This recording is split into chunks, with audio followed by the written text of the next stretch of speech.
A fragile woman lies alone in a sterile ICU bed, tubes snaking across her body, fighting for her life after a devastating accident. Her husband, nowhere to be found, too busy with his mistress. But then, a mysterious millionaire walks through the door, and everything changes. By the end, the payback is so perfect, it'll leave you speechless. This Reddit revenge story is pure fire. If you've ever felt invisible, betrayed by the one person who should have your back, or dreamed of turning the tables on someone who underestimated you, you're gonna love this. Hit that like button if justice gets your blood pumping, subscribe for more jaw-dropping revenge tales, and let's jump in at this month's packed with heartache, twists, and the most satisfying comeuppance you'll hear all week. Our story centers on Emily, a 32-year-old woman who's always been the quiet type, the kind who fades into the background at parties, her voice soft and hesitant, her eyes downcast to avoid drawing attention. Imagine her in their modest suburban home in Seattle, the rain pattering endlessly against the windows like a constant reminder of her trapped life. She's married to Mark, a charismatic salesman in his mid-30s, with a sharp jawline and a smile that charms everyone but her. They've been together since college, but over the years, what started as love soured into control. Mark belittles her dreams. She wanted to be an artist, but he laughed it off, saying, "Stick to homemaking, Em. You're not cut out for the real world." He controls the finances, doles out allowances like she's a child, and lately, his late nights at work reek of perfume that's not hers. Emily feels that crushing powerlessness every day, her stomach knotting when he snaps at her, her hands trembling as she scrubs the kitchen floor, thinking, "Why do I stay? Am I really that worthless?" The injustice builds slowly, like poison seeping in. Mark's disrespect isn't just words, it's actions. He forgets anniversaries, mocks her shyness in front of friends. "Emily's my little mouse, aren't you?" he'd say with a wink, his hand gripping her shoulder a bit too tight, leaving faint bruises she hides under long sleeves. She suspects the affairs but pushes it down, that familiar wave of nausea rising whenever his phone buzzes at odd hours. Confront him? He just gaslight me again, she thinks, her heart pounding in the quiet nights alone. Friends notice her fading spark, but she waves it off, too ashamed to admit how small he's made her feel. The power imbalance is infuriating. He's the breadwinner, the outgoing one, while she's the useless wife, isolated and undervalued. Tension escalates one stormy evening. Emily's been feeling off for weeks. Dizzy spells, chest pains from the stress of Mark's constant criticism. "You're overreacting, as usual," he sneers when she mentions seeing a doctor. That night, after another fight where he storms out, "I'm done babysitting your insecurities." She collapses alone in the kitchen, the tile cold against her cheek as blackness swallows her. It's a severe panic attack triggering a heart episode, her body finally rebelling against years of emotional abuse. Paramedics rush her to the ICU, machines beeping insistently, the sterile smell of antiseptic burning her nostrils even in her haze. Nurses whisper about her condition, critical, but stable if monitored. They call Mark repeatedly. No answer. Days pass. Emily drifts in and out, the fluorescent lights blurring like distant stars, her mind foggy with painkillers. Where is he? She wonders in lucid moments, a tear slipping down her cheek, the loneliness a physical ache in her chest. Mark? He's ghosted. Too busy shacking up with his latest fling, ignoring the hospital voicemails because Emily's always dramatic. Mark's absence is the ultimate betrayal, his behavior enraging in its callousness. Nurses gossip in hushed tones. Her husband's not coming. What kind of monster? Emily overhears snippets, her fists clenching weakly under the sheets, a slow burn of humiliation mixing with hurt. He doesn't care if I live or die, she thinks, the realization hitting like ice water. Visitors? None from his side. Her few friends drop by, but it's the emptiness of his missing chair that stabs deepest. The frustration builds. Short, sharp pangs of anger interrupting her weakness. All those years I supported him, cooked, cleaned, endured. For this, her bodied language shifts subtly, even bedridden, her jaw sets firmer, eyes hardening when a nurse asks about him. Then, the turning point. On the fifth day, as rain lashes the hospital windows, a distinguished man in his 60s enters, a tailored suit, silver hair, an air of quiet authority. He's Robert Harrington, a tech millionaire worth billions, founder of a software empire. Emily's eyes widen in confusion as he pulls up a chair, his voice gentle. "Emily, I'm Robert. We need to talk." Her heart races, monitors beeping faster. He reveals the bombshell. He's her biological father. Years ago, as a young man, he had a brief affair with her mother, who never told him about the pregnancy. Robert only discovered Emily recently through a genealogy test, tracking her down just in time. "I've been watching from afar," he says softly, his hand warm on hers. "I wanted to approach gently, but when I heard about the accident," tears well in Emily's eyes, a mix of shock and warmth flooding her out of first real kindness in ages. "Why now?" she whispers, voice cracking. Inside, doubts swirl. Is this real? Can I trust him? But his eyes, so like hers, steady her. Resolve ignites. "Mark left me to rot, but this changes everything." Recovery begins under Robert's wing. He spares no expense, a private specialists, the best therapies, transferring her to an upscale wing where the rooms feel like luxury suites, soft linens and fresh flowers replacing the clinical chill. Emily's strength returns gradually, the physical therapy sessions grueling but empowering, her muscles burning, sweat beading on her forehead as she pushes through, thinking, "I'm not weak, not anymore." Robert shares stories of his life, mentoring her, encouraging her buried artistic talents. "You have my fire, Emily. Don't let anyone dim it." She opens up about Mark, the abuse spilling out in halting confessions, her voice gaining strength. Fears linger. What if Mark comes back, charms his way in? But determination grows. "I'll make him pay for every tear." Revenge planning unfolds in tense, deliberate steps. Short sentences mark the urgency.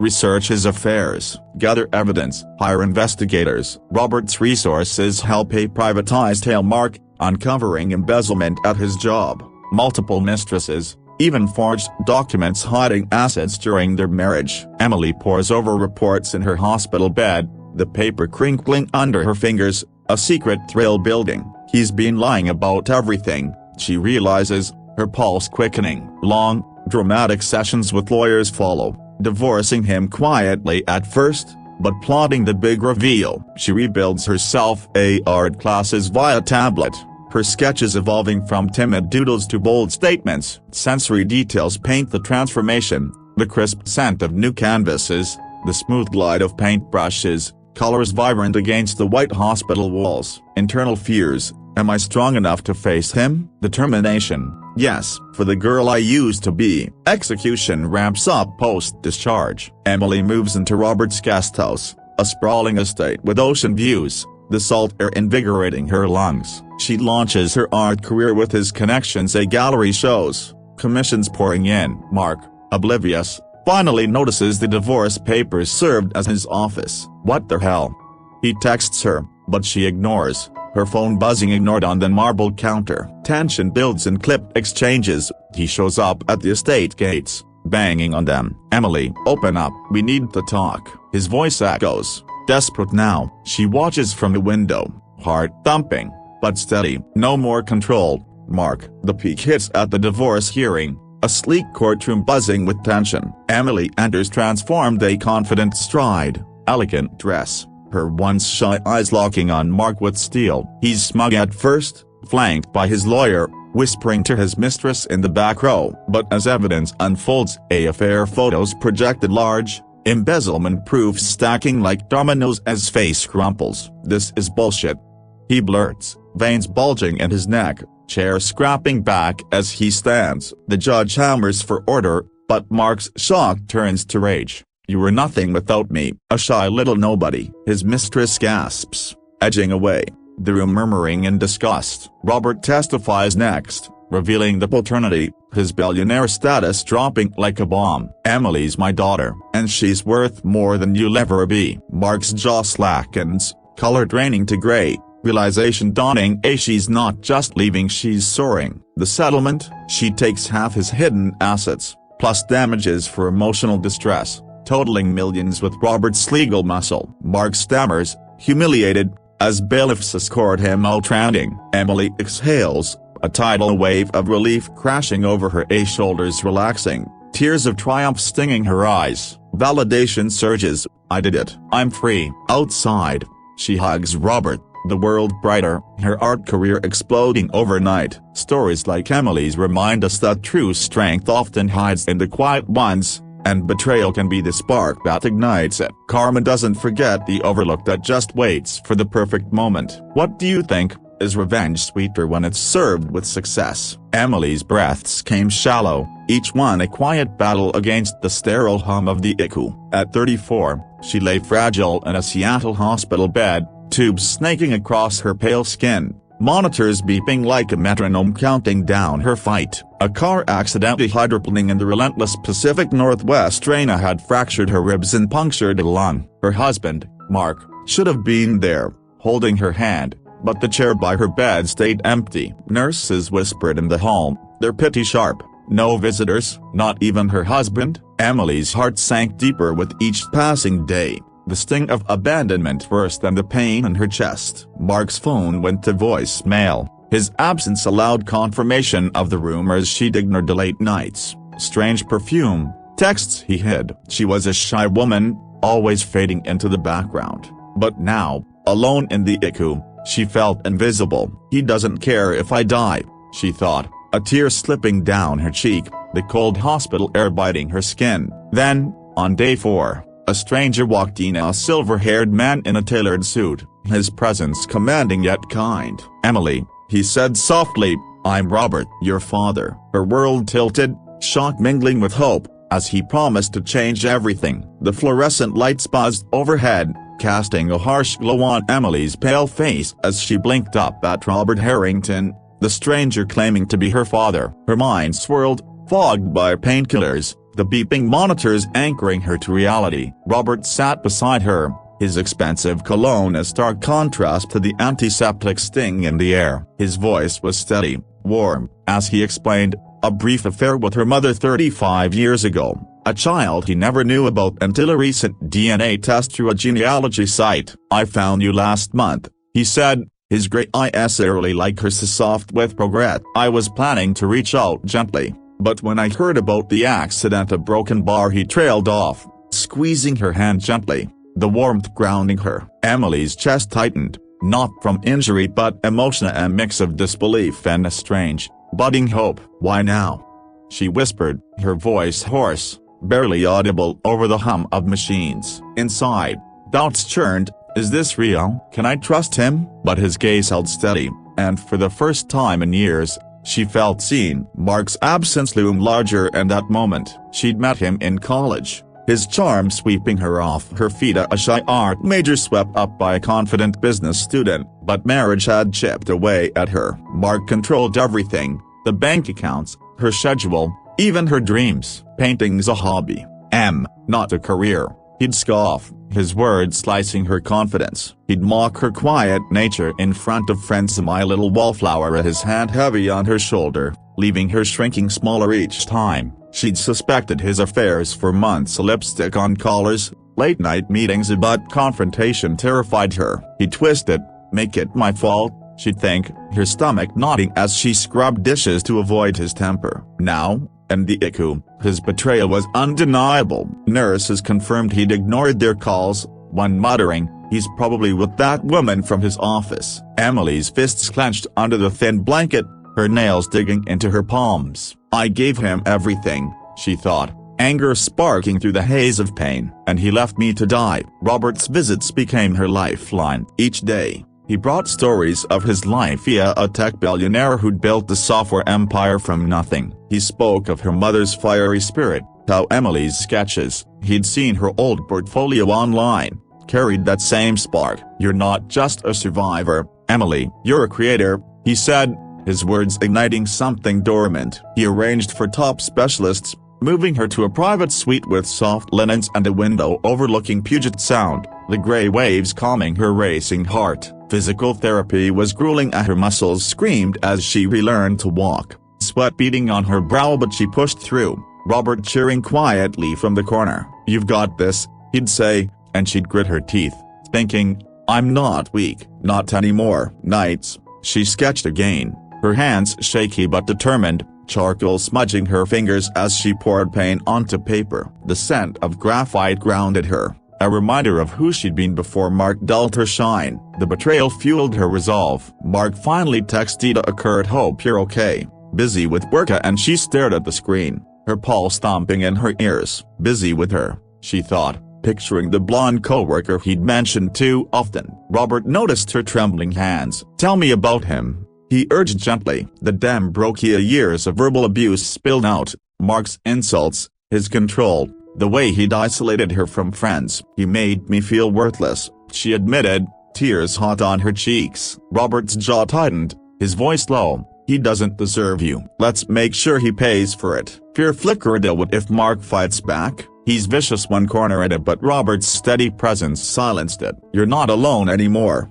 he said. Determination surged. "I'll take back my life." Revenge took shape in quiet, calculated steps. Robert's resources were vast. He hired private investigators to tail Mark, their reports chilling. Mark was embezzling from his sales firm, siphoning funds to bankroll his mistress's luxury apartment. He'd hidden assets during their marriage, claiming poverty to dodge alimony. Emily pored over the evidence in her hospital bed, the paper crisp under her fingers, a thrill building. "He thought I'd stay quiet forever," she whispered, her voice stronger each day. Lawyers were next to Robert's legal team, sharp as razors, drafted divorce papers with demands for half the hidden assets and damages for emotional distress. Emily's art became her rebellion. Her sketches grew bolder, darker, raw expressions of her pain exhibited in a local gallery Robert connected her with. The opening night, her first post-recovery outing, felt electric at the buzz of the crowd,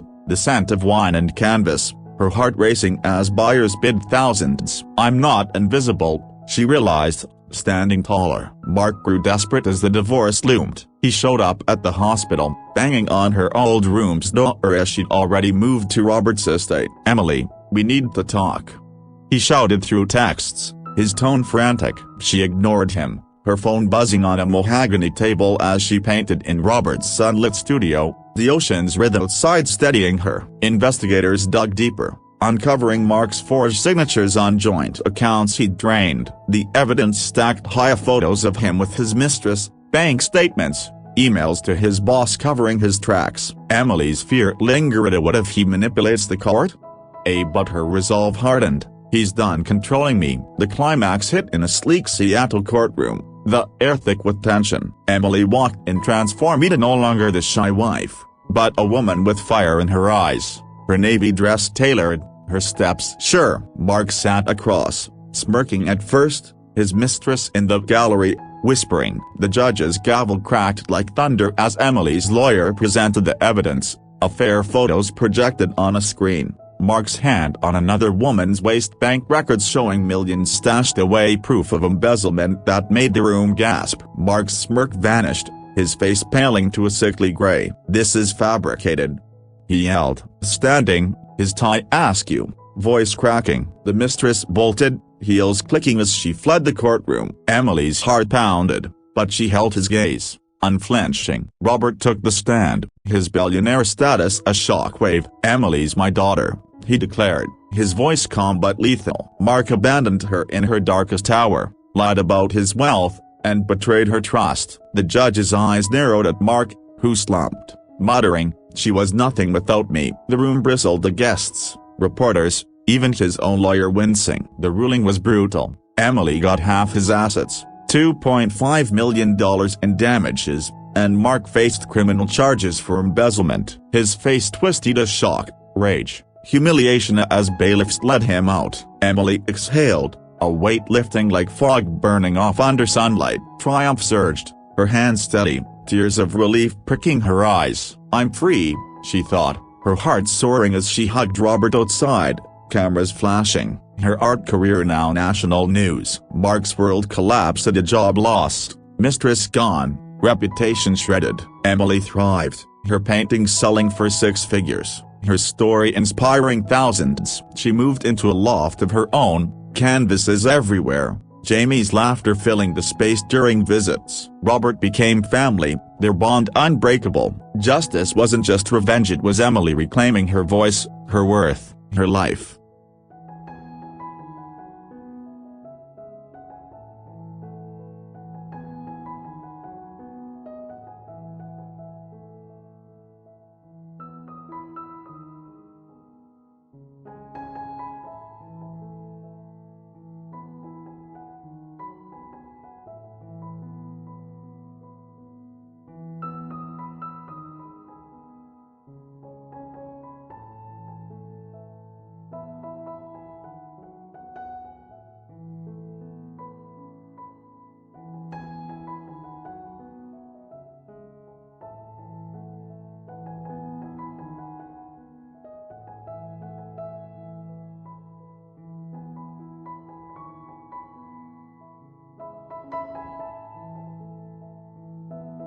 The hospital room was a cage of cold light and sterile smells, where Sarah, 33, lay tethered to machines that beeped like a ticking clock. A car crash had shattered her leg and cracked her ribs, the pain a constant pulse beneath the fog of sedatives. Her husband, Ethan, was nowhere to be seen, and no calls, no visits, just an empty chair mocking her from the corner. Nurses whispered, their pity sharp, no one's come for her, not even him. Sarah's heart twisted, the sting of betrayal worse than the ache in her bones. She'd known Ethan was distant to late nights, hushed phone calls about to abandon her now, and the ick.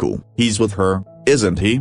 She thought, picturing the flirty coworker he'd mentioned too often. Her hands clenched the thin blanket, knuckles white, as loneliness clawed at her. On day 5, a stranger walked in, a man in his late 50s, impeccably dressed, with kind eyes and a voice like warm gravel. Sarah, I'm Michael, your father. Her breath caught, confusion swirling with a flicker of hope. He was a millionaire, her mother's secret from decades ago, and he was here to turn her world upside down. The ick's fluorescent glow buzzed relentlessly, casting shadows across Sarah's pale face as she stared at Michael Thornton, the man claiming to be her father. Her chest ached, and not just from the crash, but from the weight of his words. Tubes snaked from her arms, the antiseptic sting in the air mixing with the faint leather scent of Michael's briefcase as he settled beside her. Your mother and Dia broken bar. It was brief, years ago, he explained, his voice steady but laced with regret. She never told me about you. I found out through a private investigator after a DNA match last year. Sarah's mind spun, the monitor's beeps quickening as her heart raced. Her mother, long gone, had raised her alone, never hinting at a wealthy tech mogul in her past. Why now?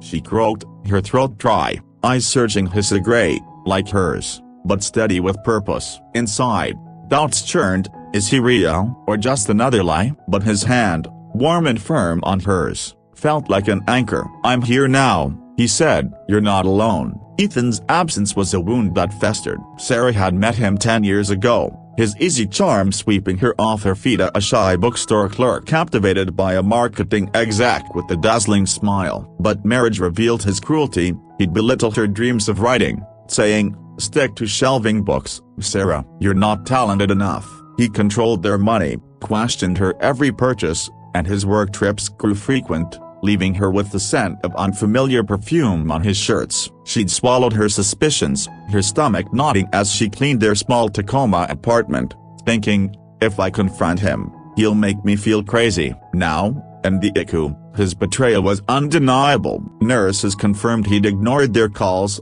one muttering, he's been seen with some woman downtown. Sarah's breath hitched, tears burning as she gripped the betrayal. I gave him everything in my trust, my heart, and he left me to die? Michael's visits became her lifeline. Each day, he brought stories of his life via building a renewable energy empire, amassing billions, but always alone, regretting the family he never knew. You have her spirit, he said, referencing her mother, his eyes softening as he showed her a faded photo of a young woman with Sarah's shy smile. He arranged for elite surgeons, moving her to a private suite with soft linens and a view of Puget Sound's churning waves. Physical therapy was brutal. Her legs screamed as she limped on crutches, sweat dripping onto the polished floor, but Michael cheered quietly, his presence steadying her. You're stronger than you know, he said, and she clung to that, her muscles trembling as she pushed forward, thinking, I won't be broken. Not by Ethan. Nights,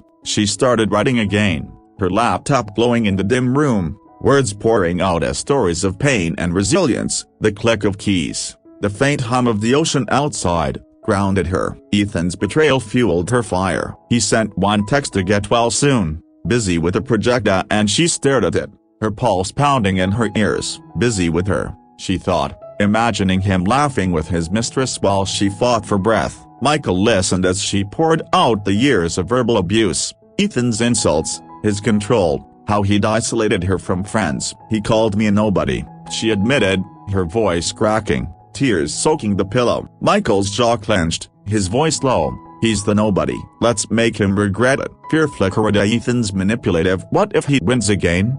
But Michael's resolve bolstered hers. We'll do this right, he promised. Determination surged. I'll take back my life. Revenge took shape in meticulous steps. Michael's wealth opened doors. Private investigators tracked Ethan, uncovering a web of deceit. He was funneling company funds into a secret account, funding lavish trips with his mistress, Claire.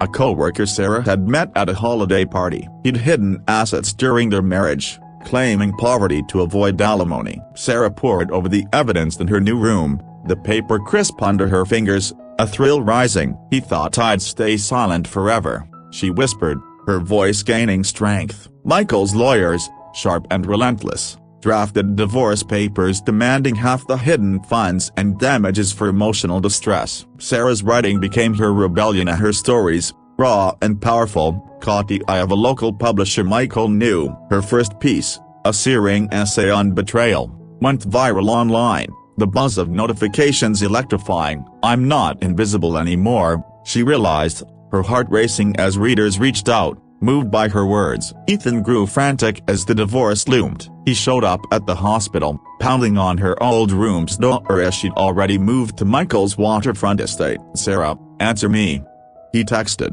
his tone desperate. She ignored him, her phone buzzing on a glass table as she typed in Michael's sunlit study, the scent of cedar and sea air fueling her focus. Investigators dug deeper, uncovering Ethan's forged signatures on joint accounts he'd drained, even emails plotting to frame Sarah as unstable if she fought back. Fear lingered. What if he twists this in court?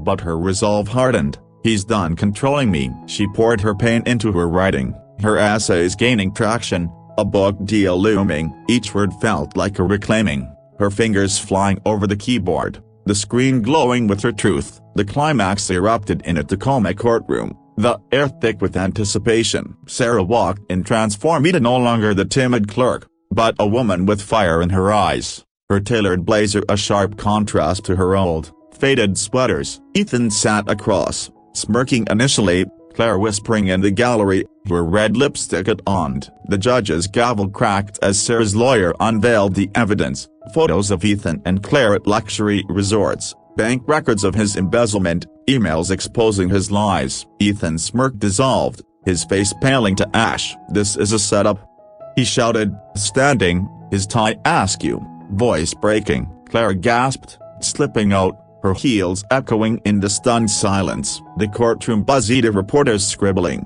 spectators whispering. Michael took the stand, his billionaire status a thunderclap. Sarah's my daughter, he declared, his voice calm but cutting. Ethan abandoned her in the ICU, lied about his wealth, and betrayed her trust. Ethan's eyes widened, his mouth opening and closing like a fish out of water. She was nothing, he spat, desperation cracking his facade. The judge's glare silenced him, the room bristling with contempt. The ruling was merciless. Sarah got half his assets, $3 million, including damages, and Ethan faced criminal charges for embezzlement. His face twisted as shock, rage, humiliation as bailiffs escorted him out, his protests fading. Sarah exhaled, a tidal wave of relief washing over her, her shoulders relaxing for the first time in years. Triumph surged, tears of victory stinging her eyes. I did it, she thought, hugging Michael outside, the courthouse steps bright under a rare sunny sky,